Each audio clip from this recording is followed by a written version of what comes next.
नमस्कार, आप सभी का हार्दिक अभिनंदन। आज हमारी चर्चा व्यंजन संधि के विषय में। इससे पूर्व हम स्वर संधि और उसके सभी भेदों का अध्ययन कर चुके हैं। यदि आपको उनके नियमों अथवा उदाहरण से संबंधित किसी भी प्रकार की कोई समस्या प्रस्तुत होती है तो वह आप कमेंट बॉक्स में लिखकर पूछ सकते हैं।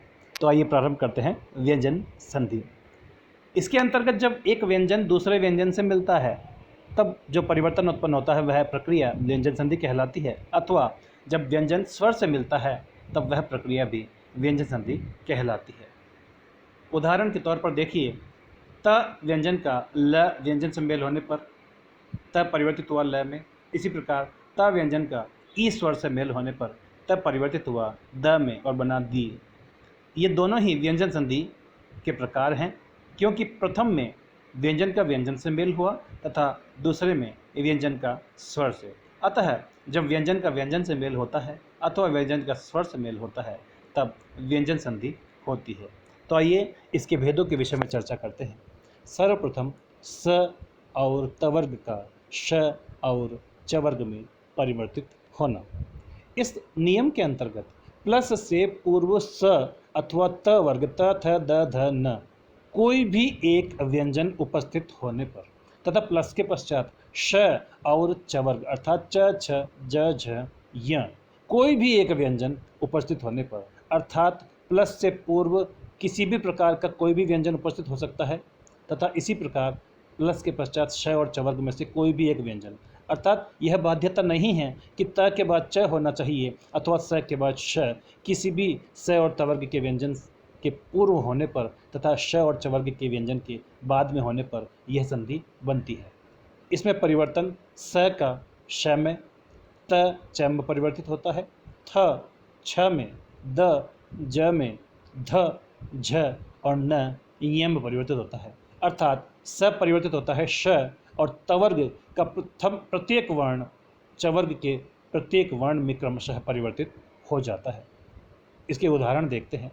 उत प्लस चारण, यहाँ प्लस से पूर्व त तथा प्लस के पश्चात च व्यंजन आने के कारण यह संधि हुई और तब परिवर्तित हुआ च में और रूप बना उच्चारण।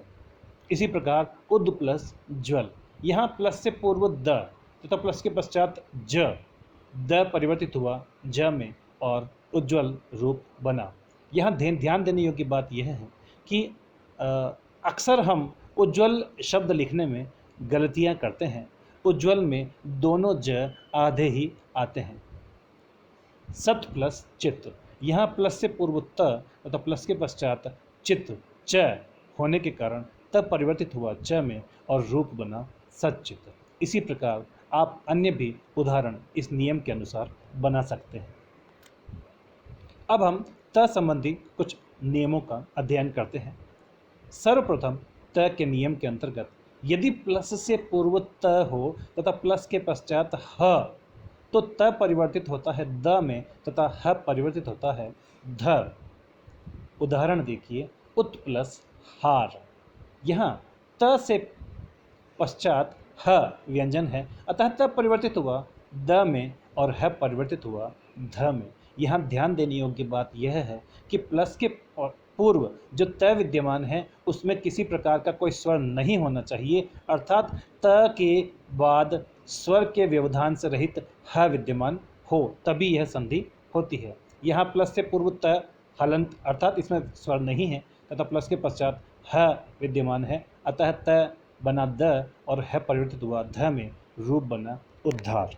इसके पश्चात उदाहरण देखिए, तत् प्लस हित, यहाँ पर भी प्लस से पूर्व त, इसमें भी स्वर विद्यमान नहीं है तथा प्लस के पश्चात ह, त के तुरंत पश्चात है आने से तब परिवर्तित हुआ द में और है परिवर्तित हुआ ध में और रूप बना तद्धित। त संबंधी अगला नियम देखिए, यदि त के बाद श हो तो त परिवर्तित होता है च में और श परिवर्तित होता है छ। उदाहरण देखिए, उत प्लस श्वास, यहाँ भी प्लस से पूर्व त, उसमें किसी प्रकार का स्वर विद्यमान नहीं है तथा उसके तुरंत पश्चात श, त परिवर्तित हुआ च में और श परिवर्तित हुआ छ में। यहाँ छ में हलंत इसलिए लगा है क्योंकि श स्वर से रहित है और रूप बना उच्छ्वास। तत् प्लस शिव। इस उदाहरण में प्लस से पूर्व त तथा प्लस के पश्चात श होने से त परिवर्तित हुआ च में और श परिवर्तित हुआ छ में और रूप बना तच्छिव। त संबंधी अगला नियम देखिए। त के पश्चात यदि ल हो तो त परिवर्तित होता है ल में और ल उसी अवस्था में। उदाहरण देखिए, तत् प्लस लीन। यहाँ त से पश्चात ल आने पर त परिवर्तित हो रहा है ल में, अतः रूप बना तल्लीन। इसी प्रकार तत् प्लस लय, यहाँ पर भी त के पश्चात ल होने से त परिवर्तित हुआ ल में और रूप बना तल्लय। तृतीय व्यंजन संधि का नियम देखिए। इसके लिए हमें व्यंजन क ख ग घ ङ इनको 5 भागों में विभक्त करना होगा। जैसे क च ट त प, प्रत्येक वर्ग का यह पहला वर्ण है। इसी प्रकार ख छ ठ थ फ, प्रत्येक वर्ग के ये दूसरे वर्ण। इसी प्रकार ग ज ड द ब ये तीसरे, घ झ ढ ध भ ये चौथे और ङ ञ ण न म ये 5वें नंबर के व्यंजन कहलाते हैं। इन्हें नंबर के अनुसार ध्यान रखने से संधि करने में सरलता होती है। तो अगला नियम देखते हैं।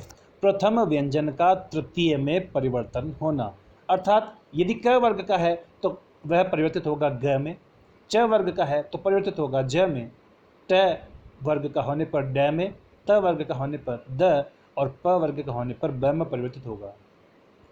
नियम देखते हैं। प्लस से पूर्व यदि पहला, दूसरा, तीसरा, चौथा व्यंजन उपस्थित होने पर, अर्थात आप ऊपर देख सकते हैं 5 वर्ग, इसमें से पंचम वर्ण को आप छोड़ दीजिए। प्लस से पूर्व यदि पंचम वर्ण के अतिरिक्त पहला, दूसरा, तीसरा, चौथा कोई भी व्यंजन उपस्थित हो तथा प्लस के पश्चात तीसरा, चौथा और पांचवा तथा स्वर, इनमें से कोई भी एक उपस्थित हो तो प्लस से पूर्व जो पहला, दूसरा, तीसरा, चौथा व्यंजन है वह तीसरे व्यंजन में परिवर्तित हो जाएगा तथा प्लस के पश्चात जो भी व्यंजन अथवा स्वर है वह उसी अवस्था में उससे जुड़ जाएगा। उदाहरण देखिए, वाक प्लस ईश।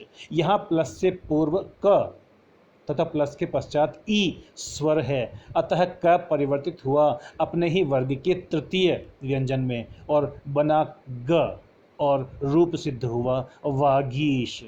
इसी प्रकार वाक प्लस दान, यहाँ प्लस से पूर्व क और उसके पश्चात द जो कि तीसरे नंबर का व्यंजन है, अतः क परिवर्तित हुआ ग में और द एज इट इज रूप बना वागदान। इसका अर्थ होता है वाणी का दान। सत प्लस गति। इस उदाहरण में प्लस से पूर्व त तथा प्लस के पश्चात ग भी तीसरे नंबर का व्यंजन है, अतः त परिवर्तित हुआ अपने ही वर्ग के तीसरे अर्थात द व्यंजन में और रूप बना सदगति। इसी प्रकार भगवत प्लस गीता।